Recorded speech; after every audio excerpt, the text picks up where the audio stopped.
Good morning friends, তোমরা কেমন আছো? আজকে সানডে সকাল। তো চলো আজকে একটু বাজারে যাব, কিন্তু আজকে বাজারে একটু কম করে করবো, কারণ বুধবার আমরা ভেলোর যাবো। তা আজকে আর বাজারে মোবাইল নিয়ে যাবো না। তা বলুন, তোমাদের সাথে একটু কথা বলে নিলাম। এখন রেডি হচ্ছি, রেডি হয়ে তারপর বাইরে থেকে একটু চিকেন নিয়ে আনবো শুধু। তা দেখো এখানকার ওয়েদারটা তোমাদের দেখাই। রাত্রিবেলা না এখানে বৃষ্টি হয়, আর সকালের থেকে পুরো মানে দারুণ পরিষ্কার ওয়েদার, মানে দারুণ লাগে। আমার বাড়িতে যেহেতু বর্ষাকালে এই জামা কাপড় নিয়েছি, এই তুলছি, মানে একটা বিরাট প্রবলেম। কিন্তু এখানকার ওয়েদার দেখো, মানে সকালটা উঠে একদম পরিষ্কার দেখি। তারপর সন্ধ্যের পর থেকে একটু বৃষ্টি বৃষ্টি হয়, কিন্তু যদি মেঘলা থাকে কিন্তু বৃষ্টি দিনই ওয়েদার, মানে ব্যাঙ্গালোর ওয়েদার প্রচণ্ড ভালো। তো চলো আমি এবার রেডি হই, তারপর আবার বাজার থেকে এসে আমাদের সাথে কথা হচ্ছে। দেখো এখানের ব্যালকনিটা এত সুন্দর, এত লম্বা, আর সকাল সকাল উঠে যদি 2-4 বার এখানেই হাঁটো না, মনটা ভালো হয়ে যায়।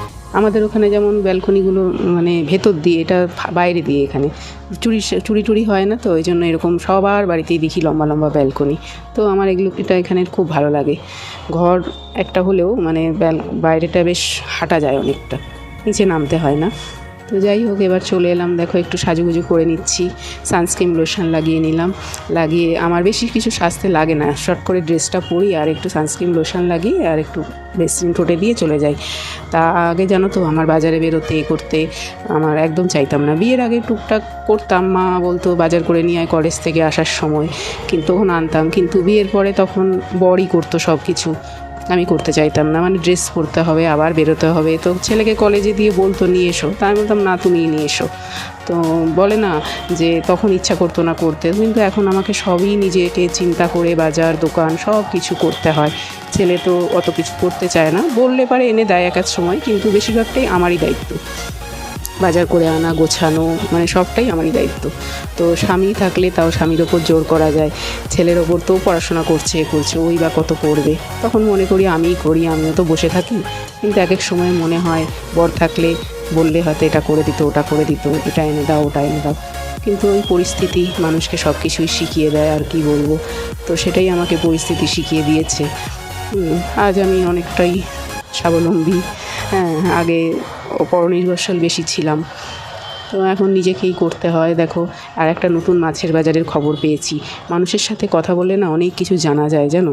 আমরা ভাবি যে মানুষের সাথে আগের থেকে কথা বলবো না, কিন্তু দেখো আমাদের পাশে একজন রয়েছে, তো তার সাথে মাঝে মাঝে গল্প করি। তা ওই বললো যে এখানে একটা নতুন মাছের বাজার আছে, নানান রকমের মাছ পাওয়া যায়, আর ব্যবহারও খুব ভালো। তা ওর কথা শুনেই আমি গেলাম। তা দেখলাম এত ভালো ভালো নানান রকমের মাছ আছে, কিন্তু আমি তো চলে যাব বলে বেশি মাছ আনলাম না।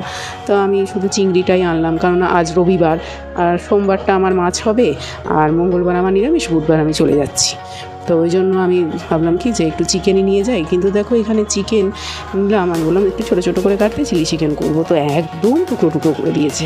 হ্যাঁ, ভাবছি দাঁড়িয়ে দাঁড়িয়ে বলবো, কিন্তু এমন টুকরো টুকরো অর্ধেক করে দিল তাড়াতাড়ি করে, তারপরে যদি আবার দুরকম সাইজ হয়ে যায় তখন অসুবিধা হয়।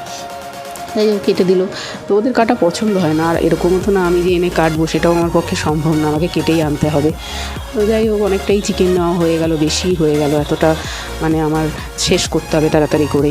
থাকলে তো আমার ছেলে তো খাওয়া হয়েই যায়, অন্য কিছু তরকারি বাসি দাও, তখন ওর ভালো লাগে না, বাসিটা খাবো না।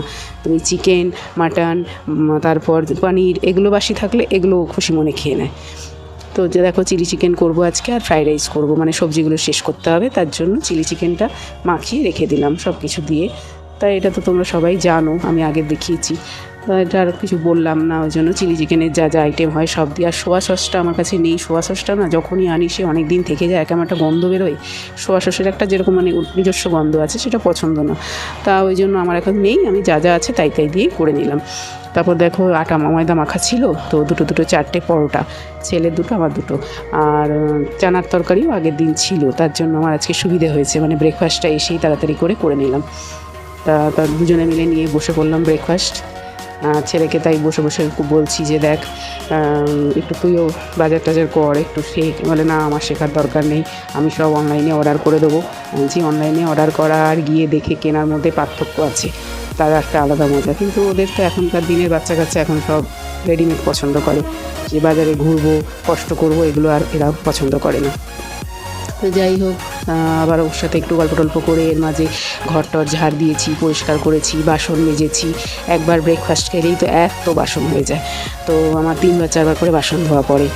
বেশি বাসন জমিয়ে রাখি না, তখন আবার আমার হেডেক হয়ে যায় যে এত বাসন একবারে মাজতে হবে। বাসন টাসন নিজে ঘরটার পরিষ্কার করে তারপর আবার দেখো সবজিগুলো কাটতে হবে, অনেক সময় লাগবে। ফ্রাইড রাইসের সবজিগুলো ছোটো ছোটো করে অনেকক্ষণ ধরে কাটতে হয়, গুছিয়ে নিই। তারপর আমি একেবারে চিলি চিকেনটা বসাবো। ততক্ষণে চিলি চিকেনের এইগুলো ভাজছি আর একটু করে বসে বসে উঠছি আর বসছি কাটছি, তাহলে তাড়াতাড়ি হয়ে যাবে। নাহলে দেখো সব কাটা হয়ে গেছে, কেটে জলের মধ্যে একটু ভিজিয়ে রাখলাম। ততক্ষণে চিলি চিকেনটা করবো, তারপর ফ্রাইড রাইস। এদিকে ভাতটাও বসিয়ে দিয়েছি, চালটা ভাতটা করে তারপর আমি ভাতটা করেই আমি একেবারে মিশিয়ে দিই, কড়াইয়ে করি না, কিন্তু আজকে আবার একটু কড়াই নাড়বো।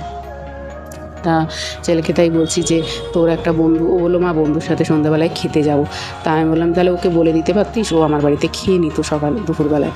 তো বললো না, ও বললো যাবে কোথায়, KFC-তে খেতে, তো ওর সাথে যাবো। তাই আমি বললাম তাহলে আমি আজকে এত কিছু রান্না করছি, বলে তুমি করো না, আমি ওখানে বেশি কিছু খাবো না, স্ন্যাক্স খাবো। দেখো একটু চিলি চিকেনের ভাজাগুলো তুলে রাখছি, আমার ছেলে খেতে ভালোবাসে, ও একটুখানি বলে চিকেন ফ্রাই করলেই মা একটু দাও। তা এদিকে দেখো ফ্রাইড রাইসটায় একটু গোলমরিচ, তারপর একটু মিষ্টি, হ্যাঁ ঘি এইসব দিয়ে তোমার গরম মশলা ফোড়ন দিয়েছি, ফোড়ন দিয়ে ভালো করে সবজিগুলোকে ঢাকা দিয়ে বেশ ভেজে নিয়েছি। ভেজে নিয়ে এবার দেখো ভাতটাকে দিয়ে ভালো করে নেড়ে চেড়ে নেবো। তা ফ্রাইড রাইসটা খেতে বেশ ভালোই হয়েছে, সবজিগুলোও খাওয়া হয়ে যায় আর ভাতটাও খাওয়া হয়।